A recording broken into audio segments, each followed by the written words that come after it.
Hi friends, ఈరోజు మనం the bundle of sticks and father story గురించి తెలుసుకుందాం. అనగనగా ఒక తండ్రి మరియు ముగ్గురు కొడుకులు ఉండేవారు. ఆ తండ్రి ఎల్లప్పుడూ అతని కొడుకుల గురించి ఆందోళన చెందుతూ ఉండేవారు. ఎప్పుడూ ఆ కొడుకులు ఎప్పుడూ పోట్లాడుకుంటూ కలిసిమెలిసి ఉండలేకపోయేవారు. తన చివరి రోజున వారికి ఐక్యత యొక్క ప్రాముఖ్యతను బోధించాలని అతను కోరుకున్నాడు.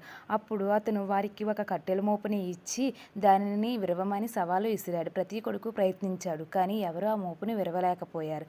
అప్పుడు ఆ తండ్రి ఆ మూటను విప్పి ప్రతి కర్రను ఒక్కొక్కటిగా విరిపి సులభంగా విరిచాడు.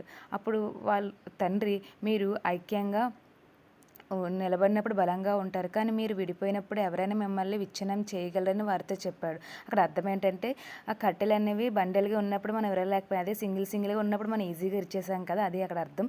సో మోరల్ వచ్చేసి, మనం కలిసి ఉంటే ఒంటరి కన్నా బలంగా ఉంటాము అనేది దాని యొక్క మోరల్. సో ప్లీజ్ ఈ వీడియో నచ్చినట్టయితే సబ్స్క్రైబ్ చేసుకోండి ఫ్రెండ్స్. Thank you.